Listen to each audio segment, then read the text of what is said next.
কলিঙ্গ দেশে ঝড় বৃষ্টি কবিতার প্রথম পর্বে তোমাদের আমি শুনিয়েছিলাম কবিতার পূর্ব কথা, অর্থাৎ ওই কবিতা আগের যে অংশটা যেখানে তোমার নীলাম্বর ছায়ার যে কাহিনী এবং সেখান থেকে কিভাবে কালকেতু এবং ফুল্লরা এই পৃথিবীতে এলো সেই কাহিনী শুনিয়েছিলাম।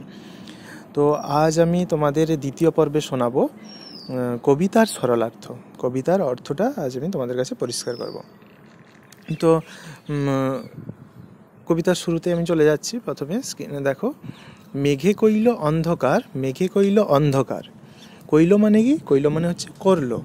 মেঘ অন্ধকার করলো, মেঘ অন্ধকার করলো, তাই কি হচ্ছে না, দেখিতে না পায় কেহ অঙ্গ আপনার। অর্থাৎ কি, কেউ কারো অঙ্গ অর্থাৎ শরীর দেখতে পাচ্ছে না। এত ঘন অন্ধকার করেছে মেঘ যে কেউ কারো শরীর দেখতে পাচ্ছে না।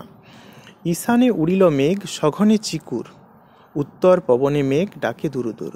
ঈশান বলতে কি না, ঈশান বলতে উত্তর পূর্ব যে কোণটা, যে অংশটা উত্তর পূর্ব যে কোণাটা সেটাকে ঈশান কোণ বলে।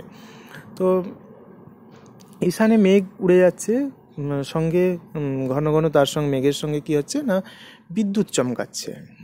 চিকুর অর্থাৎ বিদ্যুৎ চমকাচ্ছে। নিমিষেকে জোড়ে মেঘ গগনমণ্ডল। নিমিষেকে মানে মুহূর্তের মধ্যে সারা আকাশ জুড়ে মেঘ ঢেকে গেল। চারি মেঘে বরিশে মুষলধারে জল। চারি মেঘ বলতে সকলেই যেটা ভুল করে চারদিকের মেঘ, কিন্তু আসলে এখানে চারদিকের মেঘ নয়। চারি মেঘ বলতে সম্বর্ত, আবর্ত, পুষ্কর, দ্রোণ, এই চার মেঘকে বোঝানো হচ্ছে। এই চার মেঘ জুড়ে প্রচুর বৃষ্টি শুরু হলো।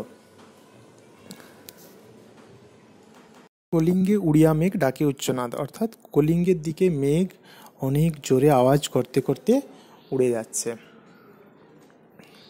প্রলয় গনিয়া প্রজা ভাবয় বিষাদ, অর্থাৎ প্রলয়ের কথা ভেবে প্রজারা কি হচ্ছে, বিষাদগ্রস্ত হয়েছে, চিন্তিত হয়ে পড়েছে।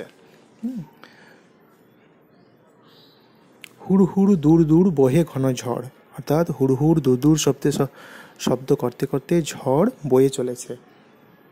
বিপাকে ভবন ছাড়ি প্রজা দিল রড়, অর্থাৎ কি না, বিপাকে পড়ে, বিপদে পড়ে প্রজা কি করলো, রড় দিল। রড় অর্থাৎ পলায়ন করলো। কোথা থেকে পলায়ন করলো না, কলিঙ্গ দেশ থেকে পলায়ন করতে শুরু করলো। ধুলে আচ্ছাদিত হইল যা ছিল হরিত। হরিত অর্থাৎ সবুজ যা কিছু ছিল সব কিছু ধুলোতে ঢাকা পড়ে গেল। উল্টিয়া পড়ে শস্য প্রজা চমকিত, অর্থাৎ শস্য কি ছিল, যেগুলো সোজা দাঁড়িয়েছিল শস্যগুলো, খেতে সব শস্য উল্টে পড়লো। শস্য উল্টে পড়লে কি হবে না, সব শস্য নষ্ট হয়ে যাবে। প্রজারা আর তাদের দিন যাপন করার জন্য শস্য থাকবে না, তারা ফসল ফলাতে পারবে না, অর্থাৎ তারা সংসার চালাতে পারবে না। এই নিয়ে প্রজারা কি হলো, চিন্তিত হয়ে পড়ল। চারি মেঘে জল দেয় অষ্ট গজরাজ, 8টা হাতির রাজা মিলে ওই চার মেঘ থেকে সম্বর্ত, আবর্ত, পুষ্কর, দ্রোণ, এই চার মেঘ থেকে প্রচুর বৃষ্টি দিতে শুরু করলো। সঘনে চিকুর পড়ে ব্যঙ্গ তর্কাবাজ, অর্থাৎ সঙ্গে ঘন ঘন বিদ্যুৎ চমকাচ্ছে এবং ব্যাঙের মতো লাফিয়ে লাফিয়ে বাজগুলো ওপর থেকে পড়ছে। করি কর সমান বরিশে জলধারা, জলে মহি একাকার পথ হইল হারা। এত বৃষ্টি হলো, চারিদিকে জলে এমন ঢেকে গেল যে পথ পর্যন্ত হারিয়ে গেল এবং এই পৃথিবী, জল, স্থল সব একাকার হয়ে গেল। ঘন ঘন শুনি চারি মেঘের গর্জন, কারো কথা শুনিতে না পায় কোনো জন। তার মানে কি না, ঘন ঘন মেঘ ডেকেই চলেছে, প্রচণ্ড আওয়াজ হচ্ছে, কেউ কারো কথা আর শুনতে পাচ্ছে না, মেঘের এত আওয়াজ।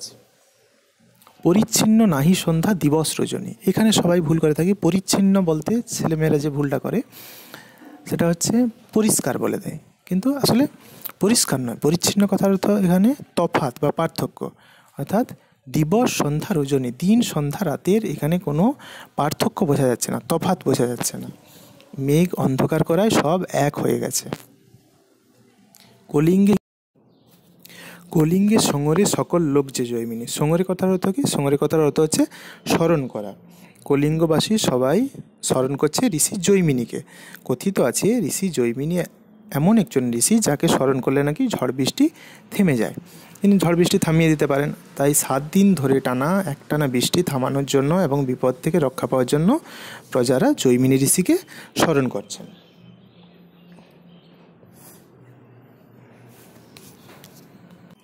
হুড় হুড় দূর দূর শুনি ঝনঝন, না পায় দেখিতে কেহ রবির কিরণ। অর্থাৎ কি, হুড় হুড় দূর দূর শব্দে ঝড় বইছে, কেউ রবির কিরণ অর্থাৎ সূর্যের কিরণ দেখতে পাচ্ছে না। কেন না, কারণ মেঘ ঘন অন্ধকার হয়ে গেছে, ঢেকে গেছে মেঘ।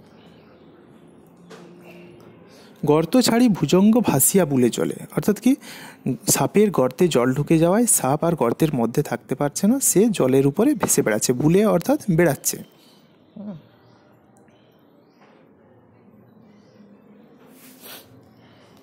নাহি জানি জলস্থল কলিঙ্গ মণ্ডলে। অর্থাৎ কলিঙ্গ মণ্ডলে, কলিঙ্গ দেশে জল আর স্থলের কোনো পার্থক্য বোঝা যাচ্ছে না, সব এক হয়ে গেছে। নিরবধি 7 দিন বৃষ্টি নিরন্তর, এইভাবে এক টানা, নেই অবধি যার, তাকে নিরবধি বলা হয়। অর্থাৎ এক টানা 7 দিন ধরে বৃষ্টি চলছে। আছুক শস্যের কার্য হেজা গেল ঘর। অর্থাৎ শস্যের যে ক্ষেত এবং ঘর দুয়ার সব নষ্ট হয়ে গেল। মেঝেতে পড়ে শিল বিদারিয়া চাল। মেঝেতে চাল ভেদ করে, অর্থাৎ বাড়ির যে ছাউনি তা ভেদ করে শিলগুলো নিচে পড়ছে। ঠিক যেমন ভাদ্রপদ মাসে যেন পড়ে থাকা তাল। অর্থাৎ ভাদ্র মাসে পাকা তাল যেমন গাছের নিচে পড়ে থাকে, এত বড় আকারের শিল চাল ভেদ করে মাটিতে পড়ছে।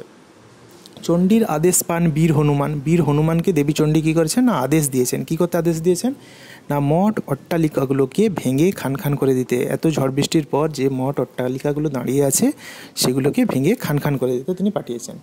এছাড়া নদ নদীগুলোকে তিনি কী করেছেন না, নদ নদীগুলোকেও তিনি আদেশ দিয়েছেন কলিঙ্গের দিকে বয়ে যেতে, এবং তার যে বড় বড় ঢেউ, পর্বতের মতো বিশাল বড় ঢেউ এসে আছড়ে পড়ছে কলিঙ্গ দেশে।